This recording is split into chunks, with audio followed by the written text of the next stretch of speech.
Okay. So long ago already we are starting with the chapter number 6 chemical kinetic. ये बहुत साल excuse me पहले sir. की बात है जब हमने स्टार्ट किया केमिकल काइनेटिक्स और बीच में रुक गए. Excuse me sir. हाँ. सर HBr जेव्हा वापरतो आपण अनसिमेट्रिकल अल्केनला मार्कोनिकोव्स रूल, हाँ. तर HBr च्या जागी KBr घेतलं तर प्रॉपर्टी सगळ्या त्याच असतात का? एच काय? HBr च्या ऐवजी जर आपण KBr घेतलं हाँ. तर प्रॉपर्टीज म्हणजे मार्कोनिकोव्स रूलच फॉलो करणार का? नहीं करना. नहीं नहीं, रूल मार्कोनी को फॉलो, एंटी मार्कोनी को नहीं फॉलो होणार. बट पोटॅशियम तसा डबल बॉन्डवरती कधी ॲड नाही होता. Potassium sodium these are highly flammable elements. भयानक असतात ते, असे आपण करू शकत नाही. कारण केबीआर हा सॉल्ट आहे, सॉल्टपासून मेटल काढणं सोपं नाही ना. तसं असतं तर मग NaCl टाकलं नसतं का आपण अल्किनवरती. अल्किन मीठ स्वस्त आहे ना, बरोबर आहे की नाही? मीठ स्वस्त आहे की नाही? सॉल्टनी रिॲक्शन नाही होणार, बिकॉज सॉल्टचं मेल्टिंग कितीला असतं? 4000 डिग्री सेल्सिअसला. एवढं टेम्परेचर कोण नाही करणार, म्हणून ती reaction is not possible. So last lecture में हमने स्टार्ट किया था chemical kinetic. It is the branch of physical chemistry which deals with the study of rate of a chemical reaction and the factors which affect the rate of chemical reaction is called as chemical kinetic. तो chemical kinetic में पहले हमने देखा था the meaning of a rate. Rate का मतलब होता है change in concentration per unit time. Change in concentration per unit time दो तरह के होते हैं. One is concentration with respect to reactant, उसमें कम हो जाता है और प्रोडक्ट का बढ़ जाता है. तो याच्यावरून आपण काय फाइंड आउट केलं होतं? Rate minus D of A upon D T, बरोबर ना. त्याच्यानंतर आपण शिकलो होतो how you find out first order integrated equation. कसं तयार केलं होतं? Minus T of A upon D T is directly proportional to A0, बरोबर ना. मग डायरेक्टली प्रोपोर्शनल साईन काढून टाकलं. के घेतला, K is the equilibrium constant और रेट कॉन्स्टंट म्हटलं होतं आपण त्याला. एक्सचेंज केलं, इंटिग्रेशन घेतलं and we are getting equation K is equal to 2.303 upon T log to the base 10 of A0 upon AT, where K is the rate constant, T is the time, A0 is the initial concentration of reactant and AT is the concentration of reactant at time T. त्याचा half life घेतलं. मग आपण half life किती आलं होतं? K is equal to 0.693 upon T half. त्याच्यानंतर graphical presentation and some numericals, बरेचसे numerical आपण घेतले होते, बरोबर आहे. Okay, now in today's lecture we are going to start next order of reaction, zero order reaction. So give the title, zero order reaction. पहले बाजूला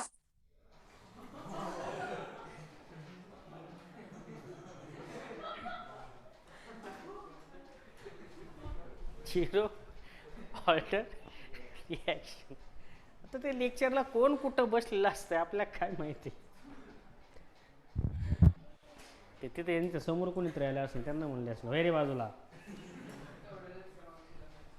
आता माझी उंची एवढी नाही की ते माझ्या उंचीच्या पाठीमागे. Starting with zero order reaction. मग झिरो ऑर्डर रिॲक्शन म्हणजे काय? It is the reaction whose rate does not depends upon the concentration of react. That is called as an zero order reaction. Zero order reaction म्हणजे काय? ह्या अशा टाईपच्या reactions आहेत ज्या रिॲक्शनचा रेट कशावर डिपेंड नाही आहे? इनिशियल कॉन्सन्ट्रेशन ऑफ रिॲक्टंटवरती रिॲक्शनचा रेट डिपेंड नाही, त्यांना म्हणू आपण झिरो ऑर्डर रिॲक्शन. किंवा second definition, sum of exponent in the true rate law is zero is called as a zero order reaction. जे ट्रू रेट लॉ लिहिणार आपण त्याची जी रायझिंग पॉवर आहे ती जर त्यांची सम जर झिरो आली तर काय समजायचं? Zero order reaction. तो वो क्या होगा? Zero order reaction. आलं का लक्षामध्ये? Good. Okay, so this is in very very simple about zero order reaction. तो चलो पहले डेफिनेशन लिखो.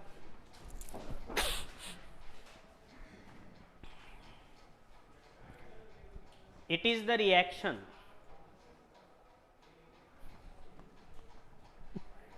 It is the reaction whose rate. It is the reaction whose rate is independent. Sorry. Is independent. It is the reaction whose rate is independent of the concentration of reactant. Independent of the concentration of reactant.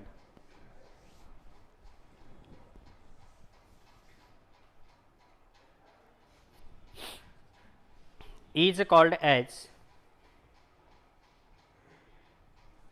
zero order reaction.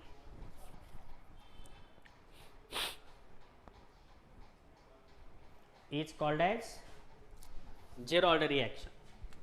Best example, hydrogen gas chemically combine with chlorine gas giving rise to twice HCl. Sunlight.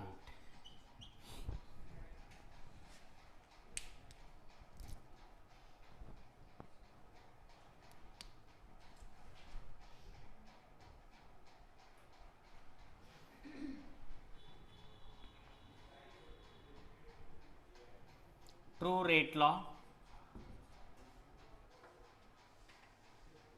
Rate is equal to K concentration of H2 rise in power 0, concentration of Cl2 rise in power 0.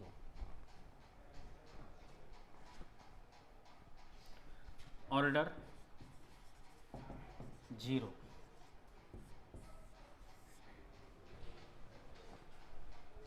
Experimentally it was observed that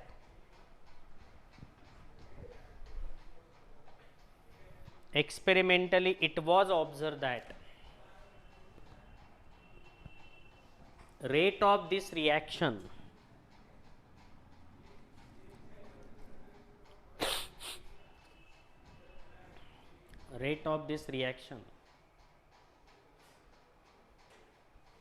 experimentally it was observed that rate of this reaction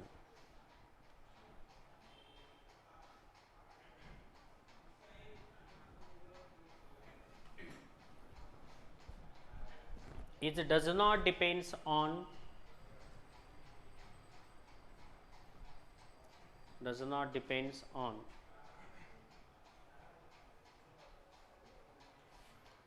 concentration of hydrogen and chlorine. Concentration of hydrogen and chlorine.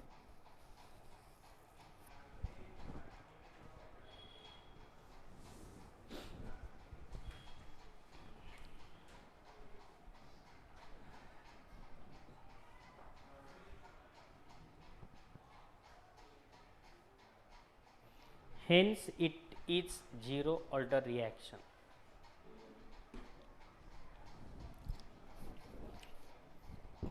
मग या रिएक्शनचा rate कशावर depend आहे? ल्या next line. The rate of this reaction is directly proportional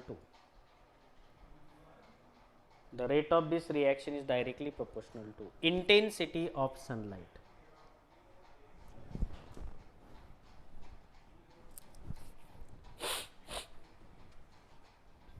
ठीक आहे. असे many more example तुम्ही find out करा. अच्छा एक्झाम्पल लिहिलं होतं नाही? गुड. पुढे घ्या. Integrated rate equation for zero order. Integrated rate law.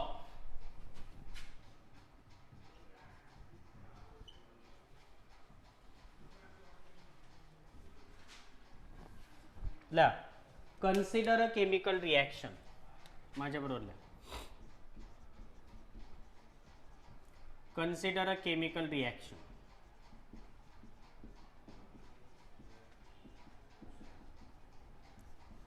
A gives P.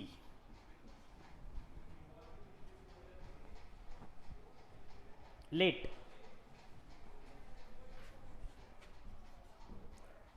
D of A change in concentration of A dt small time interval A0 initial concentration of A, then rate is equal to minus d of A upon dt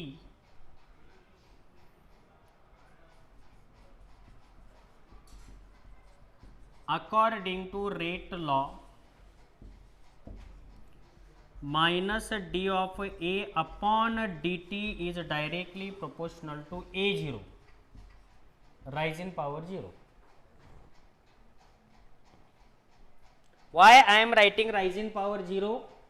Because this is zero order reaction and the rate is directly proportional to 0, does not depends upon concentration. That's why I am writing here 0. Good. Minus d of A upon dt is equal to k A00. A00 किती असणार? 0 1. Rise in power 0 1 असते ना. मला काय एवढं maths येत नाही असं नाही.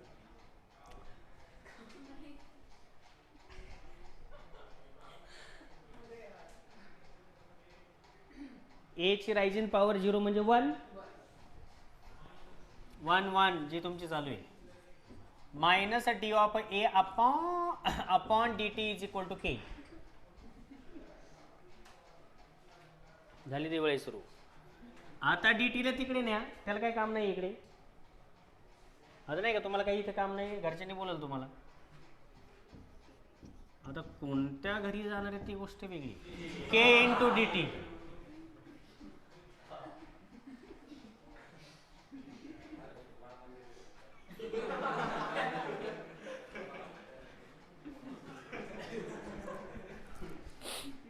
जो वादा किया वो निभाना पड़ेगा.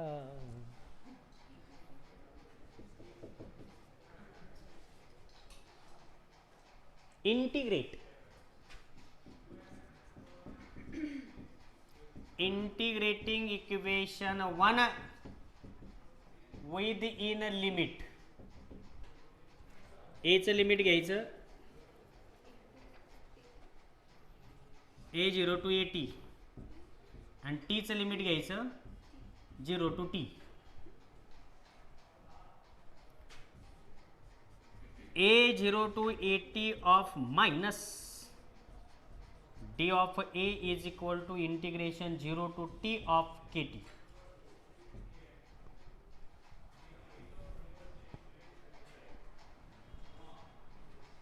आता इथं सोपं इंटिग्रेशन झालं. Integration of x1 to x2 of dx upper limit minus finish.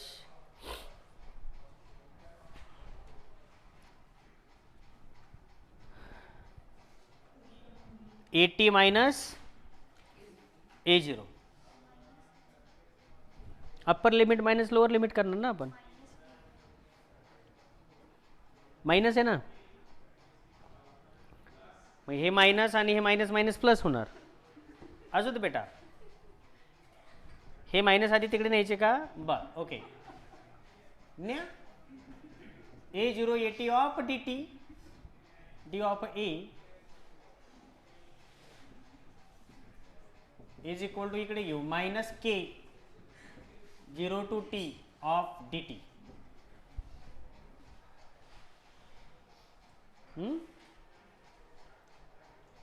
Minus sign खटकतंय. मग upper limit minus lower limit AT minus A0 is equal to minus KT. आता तो KT तो माइनस परत इकडे आणू म्हणजे काय होणार. A0 minus AT is equal to KT.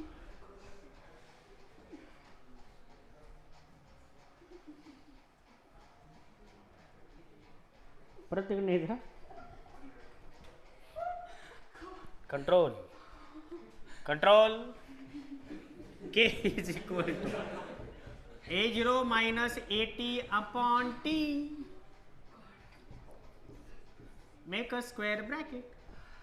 K is the rate constant, T is the time, A0 is the initial concentration, AT is the आता AT म्हणजे काय आता concentration at time. That's all. झालं इक्वेशन तयार. This is zero order equation. लिहा.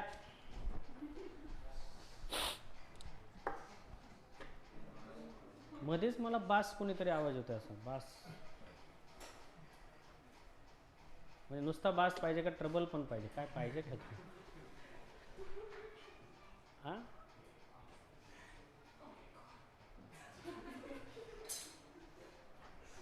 नाही एवढा मोठा नव्हता जोक तो अच्छा त्यांच्यात तुमच्या झाला का जोक हां व्हेरी गुड तुमच्याजवळ ठेवा कंट्रोल वेलकम पिक्चर पाहिलं तो त्यातलं नाना पाटेकर मला खूप आवडतं कंट्रोल उदय कंट्रोल त्यातला माझा सगळ्यात फेवरेट शॉट आलू लेलो मला फार आवडतो तो सीन वेलकम बटाटे विकताना आलू लेलो काय आवाज वा सुंदर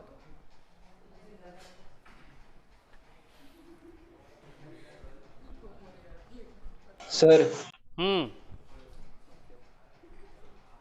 बोल बेटा तर ते इंटिग्रेटिंग रेट लॉच्या टायमाला इनिशियल कॉन्सन्ट्रेशन ते नंतर के कसं काय झालं ते सांगा ना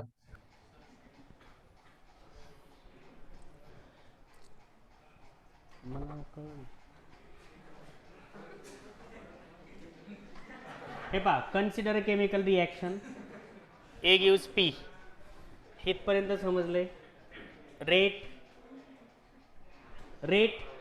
minus D of A upon D T हा रेट आहे पण हा रेट कशाच्या प्रोपोर्शनमध्ये असतो इनिशियल कॉन्सन्ट्रेशनच्या कशाच्या प्रोपोर्शनमध्ये असतो त्याला ट्रू रेट लॉ म्हणतात काय म्हणतात मग rate law according to true rate law rate of chemical reaction directly proportional to initial concentration but ही कोणती ऑर्डर रिॲक्शन आहे ही कोणती ऑर्डर रिॲक्शन आहे म्हणून इनिशियल कॉन्सन्ट्रेशन जे आहे तिची कितवी पॉवर घ्यायची आपल्याला क्लिअर का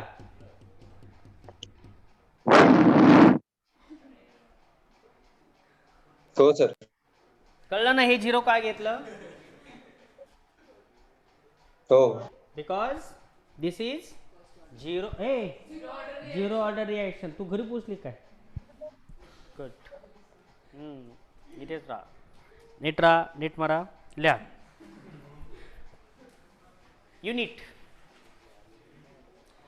unit for a zero order reaction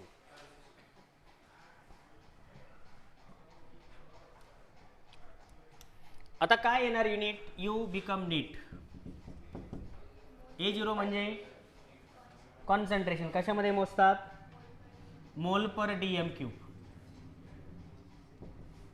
बरोबर आहे हे मोल पर डीएम क्यूब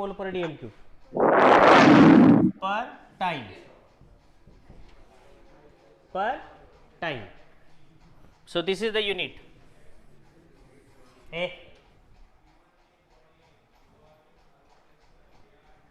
चला बरं आता याचा हाफ लाईफ फाइंड आउट करा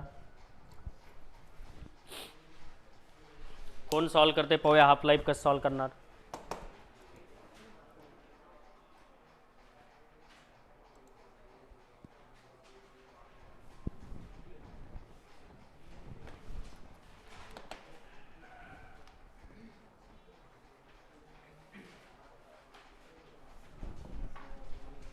फाइंड आउट हाफ लाईफ मारणार एक दिवस शिक्षकाला अशी उलट पडणार इथे A0 upon 2 T of yes anybody tell me half life कसं काढणार आता फर्स्ट झिरो ऑर्डर साठी what is the half life of zero order इथे मध्ये मध्ये बोल नका एक पोरांनो थांबा जरा रे 10 मिनिटं राहिले कशाला चव घालून घेता कशाला फटाके इथं फोडायला लावतो मला शिक्षक फार भयानक फटाके फोडतो तुमचं माहीत नाही वाटतं दिवाळीची इच्छा निघून जाईल पण वाटतं का असं मी बोलावं मग काय खुशीचं वातावरण छानपैकी, सब आनंदी आनंद आहे. चला, half life of Ziro order reaction. तो देखो भाई, हाफ लाइफ का मतलब क्या होता है? It is the time required to reduce concentration of initial reactant half. That time is called as a half life. Half life म्हणजे इतका वेळ की ज्या वेळेला इनिशियल रिॲक्टंटचं कॉन्सन्ट्रेशन काय होतं त्याला काय म्हणायचं? Half life. अलग लक्षामध्ये? Good. If you want to find out half life,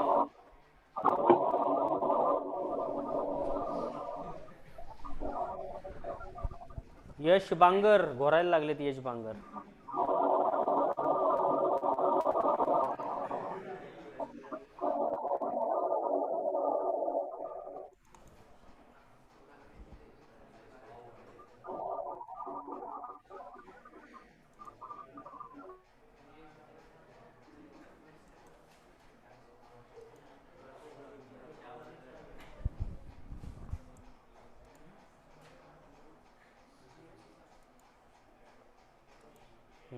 direct remove.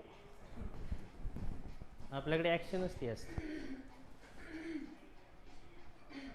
अब देखो हाफ लाइफ सॉल्व करते हैं. हाफ लाइफ में t is equal to T 1/2 आणि at किती असणार? a0/2. मग substituting in the equation k is equal to a0 minus a0/2 upon t. k is equal to a0 upon 2t 1/2. So half life for a zero order reaction is a0 upon 2k.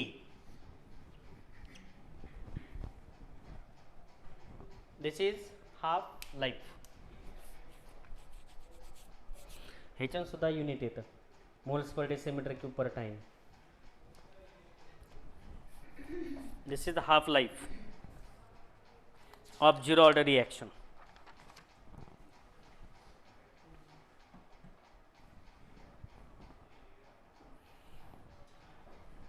Half life of zero order reaction. Half life of zero order reaction is proportional to the initial concentration of reactant.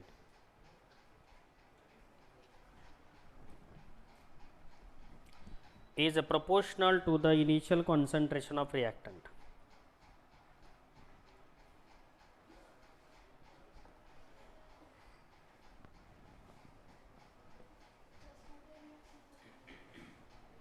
कुठे depend आहे? पहा ना first ऑर्डरचं काय. First ऑर्डरचं upon Amte तो कुठं concentration आहे की डिपेंडच नाही ना. हाफ लाईफ डिपेंड नाही ना. फर्स्ट ऑर्डर जे रिॲक्शन्स आहे, फर्स्ट ऑर्डर रिॲक्शनचं जे हाफ लाईफ आहे ते इनिशियल कॉन्सन्ट्रेशनवर डिपेंड. पण झिरो ऑर्डरचं हाफ लाईफ कन्फ्यूज नाही करून घ्यायचं. झिरो ऑर्डरचं हाफ लाईफ कशावर डिपेंड आहे? Initial concentration. नाही तर परत म्हणाल आत्ता तुम्ही सांगितलं झिरो ऑर्डर रिॲक्शन म्हणजे कॉन्सन्ट्रेशनवर डिपेंड नाही आणि इथं सांगताय डिपेंड आहे. हे हाफ लाईफ आहे, ते रेट आहे. समजा का?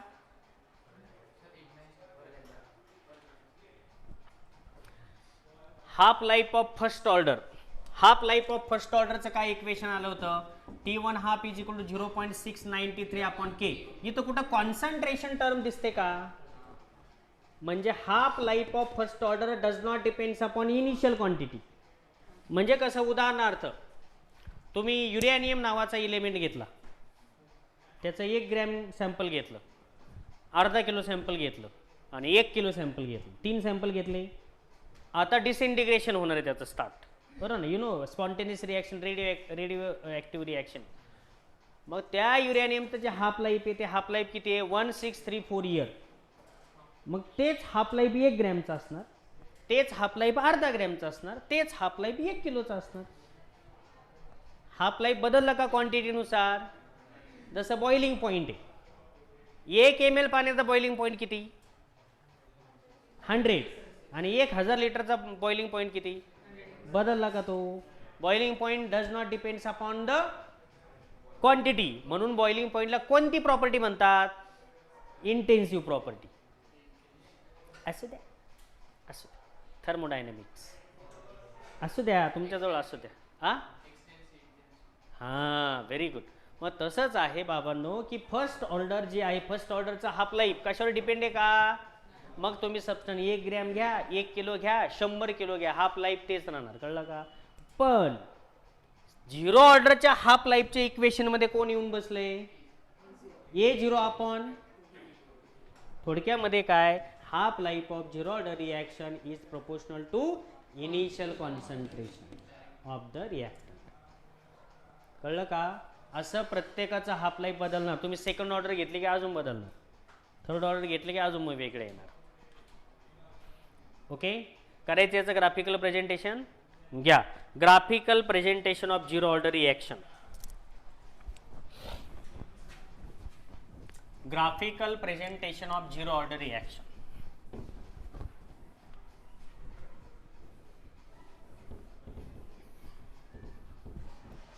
Graphical presentation of zero order reaction.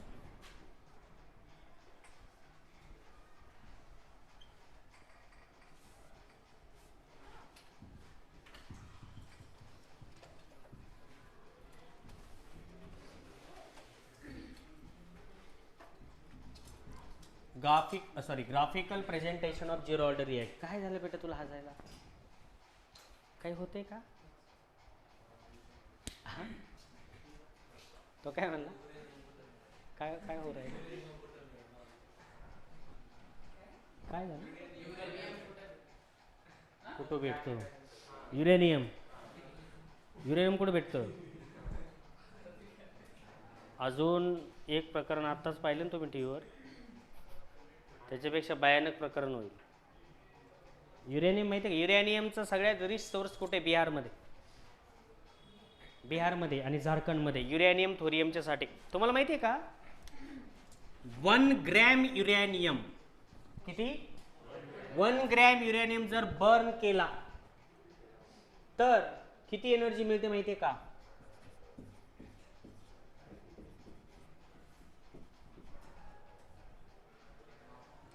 3000 kilo कोळसा जाळल्यानंतर जी एनर्जी मिळते ती 1 ग्रॅम युरेनियम बर्न केल्यानंतर मिळणारी energy. Can you imagine? You can't. म्हणजे 1 ग्रॅम युरेनियम बर्न केल्यानंतर मिळणारी energy equal to 5000 metre cube natural gas. Natural gas burn केल्यानंतर मिळणारी एनर्जी इक्वल असते 5000 मीटर क्यूब. नायट्रोजन गॅस मध्ये झाला किती लिटर माहिती आहे तुम्हाला? 1 मीटर क्यूब म्हणजे 1000 लिटर. जी पाण्याची टाकी असते का, 1 मीटर क्यूब मध्ये किती पाणी राहतं? मॅथमॅटिक्स मध्ये होतं तुम्हाला 1000 लिटर पाणी. यार इंजिनियर कसले पा, बरोबर. मग 5000 मीटर क्यूब मध्ये किती झालं पाणी?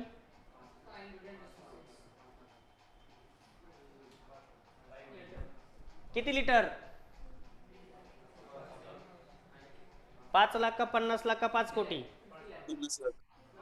5 into 10 raised to 6. 50 लाख. किती? 50 lakh litre. 50 lakh litre LP natural gas burn केल्यानंतर मिळणारी एनर्जी ही 1 ग्रॅम युरेनियम एवढी असते. Can you imagine? कळतंय का? म्हणून युरेनियम बाजारात पाव किलो 200 ग्रॅम 10 ग्रॅम मिळत नाही. आणि तुम्ही ज्या युरेनियम बर्न केल्यानंतर टेम्परेचर किती होतं माहिती आहे का? 1,00,000 डिग्री सेल्सिअस. किती टेम्परेचर? 1,00,000 डिग्री सेल्सिअस टेम्परेचर होतं. ह्युमन बॉडी 4000 तर संपली, निघाले, अनंतात विलीन झाले. कळवण्यास अत्यंत आनंद वाटतो की मालवली प्राणज्योत झाले, अनंतात विलीन, निघाले इन द गॅस स्टेट. हा, न्यूक्लिअर वेपन मध्ये यूज होतं पण कोण टाकत नाही न्यूक्लिअर वेपन. किती राग आला तुम्ही पाहिलं का? भारताला राग आला, दिलं फेकून न्यूट्रॉन बॉम्ब. बरळायचं नाही. युरेनियम बॉम्ब टाकू शकत नाही, टाकणाराही राहत नाही. कारण याचा हाफ लाईफ किती आहे माहिती आहे का युरेनियमचा हाफ लाईफ? 1634 वर्ष. Half life of uranium 634 years. म्हणजे आजचा 1 किलो युरेनियमला अर्धा किलो होण्यासाठी 1634 वर्ष लागणार. आपलं काय कराय? निघाले 70 वर्षात, गोईंग टू अमरधाम. निघाला अख्खाय नातेवाईक बोंबलत रथात. That is the value of uranium. त्यामुळे बेटा तू विचारलं ना युरेनियम कुठं मिळतो, आपण फक्त सिम्बॉल लिहायचा, त्याचे प्रोटॉन पाहिजे, न्यूट्रॉन पाहिजे, इलेक्ट्रॉन पाहिजे. हां, आपण तेवढं सिम्बॉल ड्रॉ करायचा, आपण युरेनियमच्या नादी लागायचं नाही. आणि जर 1000 किलो जर युरेनियम तुम्हाला मिळालं तर अवघड होईल. कळलं का? हिरोशिमा नागासाकीला जो अणुबॉम्ब टाकला तो किती किलोचा होता? 600 ग्रॅमचा होता तो. अलग लक्षात. 600 ग्रॅमनी एवढे धुमाकूळ घातला. ते इमॅजिन करा. हां, म्हणून जगामध्ये अणु करार फार महत्त्वाचे असतात. अलग लक्षामध्ये. आता भारताला जग घाबरणार आहे काही दिवसानंतर, कारण थोरियमचे साठे सापडलेत खूप. Thorium is again a radio active element. अलग लक्षात. अख्ख्या जगात संकटील लाईटचा आपल्याकडे येऊ शकत नाही. 1 ग्रॅम युरेनियम बर्न केला तर कितीतरी mega volt electron energy electricity generate होते. मग तुम्ही BRC वाचले का? BRC Bhabha research centre, atomic Bhabha atomic research. ते असे बॉयलर असतात व्हाईट कलरचे. हां, ते काय आहे? त्याला चिमणी म्हणतात. चिमणी म्हणतात त्याला, चिमणी. टॉवर तो इंडस्ट्रीयल. मग तिथं काय चालतं? तिथं हेच चालतं. आज 0.1 ग्रॅम युरेनियम बर्न केला, त्याच्यातून किती एनर्जी मिळाली, त्याची किती इलेक्ट्रिसिटीमध्ये कन्वर्ट झाली. अलग लक्षात. Very good. कारण हे साठे लिमिटेड आहेत आणि हे भयानक कार्यक्रम आहे. ह्याच्यातून रेडिएशन बाहेर पडतात. युरेनियम बर्न करताय तुम्ही, पण त्यातून अल्फा बीटा गॅमा बाहेर पडणार आहे ना. तो गॅमा किती डेंजर माहिती ना तुम्हाला? 40 ग्रॅमचं आयर्न शीट आहे ना, 40 ग्रॅमचं जाड आयर्न शीट, त्याच्यातून गॅमा पार्टिकल बाहेर येतो पेनिट्रेशन होऊन. किती पॉवर आहे त्याची पेनिट्रेशनची. आणि असे रेज जर इथं इन्व्हायरमेंटमध्ये आलं तर संपलं ना आपलं. इकडनं रेज, इकडनं 5 माणूस गेला, काहीच कळत नाही आपल्याला. इतकं भयानक आहे. म्हणून शक्यतो न्यूक्लिअर जे चालतं ते BRC सेंटरलाच चालतं. एखादा बॉम्ब डिझॉल्व करायचा असेल तो समुद्रात तळाशी नेतो, तिथं डिझॉल्व करतात तो बॉम्ब. कार्यक्रम भयानक आहे. 1000 किलो युरेनियम तुम्ही समुद्रात इथे टाकलं तर सुनामी लाटा येतील.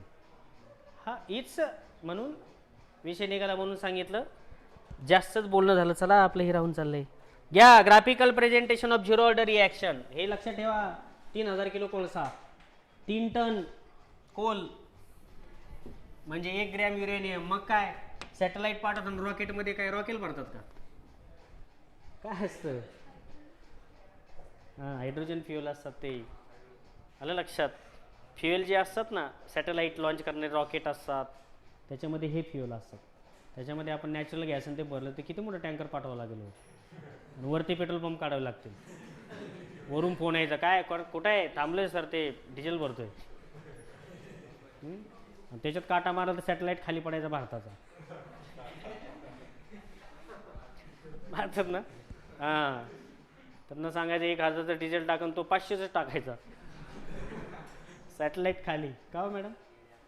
द्या ना त्या. चला बॅक टू द पॉइंट. ते घरी घेऊन जातील दिवाळीला. हाँ, नाव पाठ करून ठेवतील. चलो यहाँ पे ध्यान दीजिए. झालं बाय बाय करून झालं तुझं.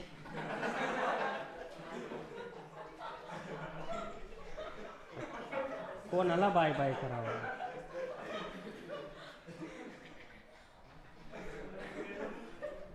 ईडी पोरं ED.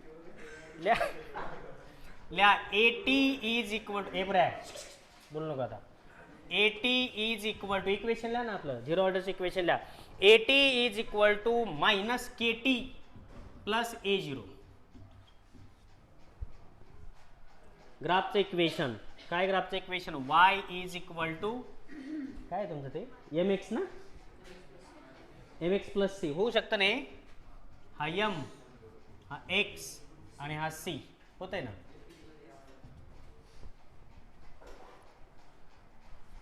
So again it's a straight line but does not passing through the origin. AT versus time graph काढा.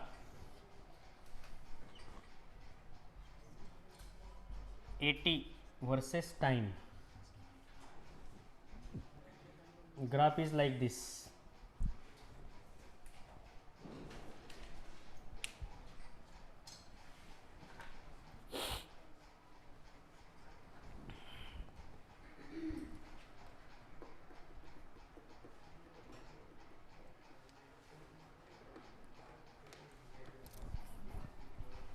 Slope is minus k. Slope येणार मायनस के. आणि झिरो ऑर्डरचे एक्झाम्पल आहे आता शेवटी. Examples of zero order reaction. Example अजून कोणकोणते example आहे झिरो ऑर्डरचे? Decomposition of ammonia on platinum plate.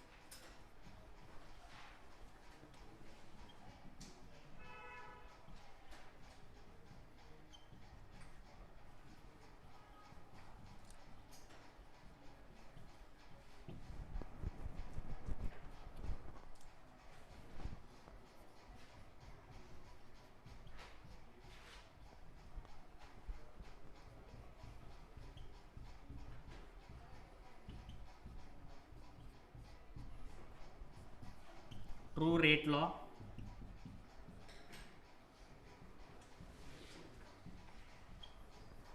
Order zero.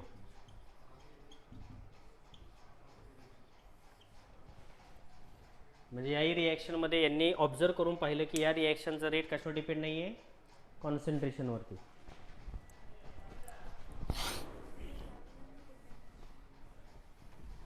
हां, तो कॅटलिस्टवर डिपेंड आहे. प्लॅटिनम म्हणजे कॅटलिस्ट. अजून एक रिॲक्शन आहे N2O, twice N2O, platinum giving rise to twice N2 plus twice O2.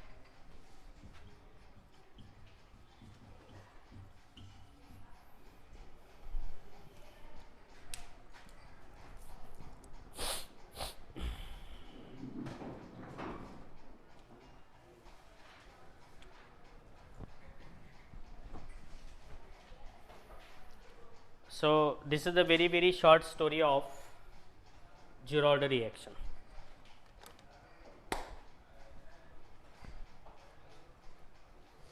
So the reaction whose rate does not depends upon the initial concentration of reactant is called as a zero order reaction. आणि zero order reaction चा आपण T is equal to K is equal to घेतलं A0 minus AT upon T equation. आणि half life काय घेतलं? T1 half for zero order reaction is equal to A0 upon 2K. Okay, so this is a very simple short story of zero order reaction. कारण आता next आहे सिडो first order reaction. तर ती काही चालू नाही करणार. सिडो पिसडो पीने सुरू आहे ना ती. हां, सुडो इमॅजिन, व्हेरी नाईस. तर ती आपण आता दिवाळीवरून तुम्ही आल्यानंतर आपण सुरुवात करूया. महत्त्वाची सूचना, किती सुट्टी दिलेली आहे? हां, म्हणजे किती तारखेला चालू आहे परत? 11 तारखेला पुन्हा आपण सगळे भेटणार आहोत. नोटबुक कुणाची या काळात हरवणार नाही, पुस्तकं हरवणार नाही, नोट्स हरवणार नाही याची काळजी घ्या, आणि तुम्ही हरवणार नाही याची काळजी घ्या. दिवाळीचे पदार्थ जपून खा. अलग लक्षामध्ये स्वतःला सांभाळा. आपल्याला भव्य दिव्य एक्झामला सामोरं जायचं आहे. ज्या एक्झामचं लहानपणापासून तुम्ही स्वप्न पाहिलं होतं, JEE, नीट, CET, अशा ज्या वेगवेगळ्या एक्झाम आहेत, त्यांचं स्वप्न उराशी बाळगून तुम्ही जे जगत आहात, तर ते स्वप्न कोणी विसरायचं नाही. जरी तुम्ही प्रत्येक घरचे दीपक असाल, नीट उजाळा. अति उजळण्याच्या नादात जळून जाऊ नका. अलग लक्षामध्ये मला सांगण्याचं एवढंच कारण आहे की आपण 12वीला आहोत याचं थोडं भान ठेवायचं. हां, एन्जॉय करा, भरपूर करा. दिवाळीचे 2-4 दिवस काही पुस्तक उचकून पाहूच नका. नाक शायनिंग करू नका घरच्यांसमोर, नातेवाईकांसमोर, इतरांसमोर. आमचं असं, आमचं जसं, आमचं जसं असं काय सांगायचे नातेवाईकांना गरज नाही. आम्हाला असं अभ्यास, आमचं असं काय. हां, तुमचं ते जनरल ठरलेलं असतं ना. हो ना आमचं असं लेक्चर असं काय कोणाला काय मोठेपणाने सांगू नका आमचं इतकं लेक्चर होतं 9-9 तास बसावं लागतं आम्हाला तर ह्या शायनिंग मारायच्या बंद करा कळलं का जगाचे विरेत काही तुम्हीच नाही आहे आलं का लक्षामध्ये त्यामुळं कुणावर कुठं कोणी शायनिंग मारताना दिसलं तर माझं नाव आठवायचं आपण तसं बोलायला लागलो इतरांसमोर लगेच आठवत नाही सरांनी सांगितलं की शायनिंग मारायची नाही कारण फार घरी जाऊन आम्ही फार कष्टात आहे दुःखात आहे ना आम्हाला एवढी लेक्चर करावी लागतं ना आमच्यावर कसला अन्याय होतो बसावं लागतं एवढं खिडक्यासुद्धा बंद असतं आणि ते एक सर आले का फॅनच बंद करतो तर काही असते दुःखाचे प्रसंग घरी सांगायचे नाही तुम्ही किती एन्जॉय करता मी पाहिले हिरवा बांबू हां व्हेरी गुड अलग लक्षामध्ये पावली सर त्याच्यामुळे काय करायचं अजिबात आपल्या व्यथा गाथा कुणाला सांगत बसायचं हां पुन्हा येताना व्यवस्थित या शक्यतो 11 तारखेला सगळे येतील याची काळजी घ्या कोणी आपल्यातून जाणार नाही कुठे इकडे तिकडे गावाला हां याची काळजी घ्या स्वतःला जपा इतरांनाही जपा जपण्याची तुम्हाला इतरांना सवय आहेच पण स्वतःला जपा जरा हां इतरांना जपण्याला आपण स्वतःकडे कधी लक्ष देत नाही आता काहींचं लक्ष लागले त्यांना असं झालं आता कधी सर सोडतात आणि सर एक मिनटं वाढवत चाललेत so wish you very very happy Diwali हां हे दिवाळीचं वर्ष ही दिवाळी तुम्हाला चांगली जाऊ तुमच्या आयुष्यातली महत्त्वपूर्ण दिवाळी आहे कारण ह्या दिवाळीनंतर तुमचं दिवाळी निघणार आहे त्याच्यामुळे रेडी राहा ठीक आहे see you then 11 November happy Diwali bye दिवाळीच्या शुभेच्छा बाय बाय बाय बाय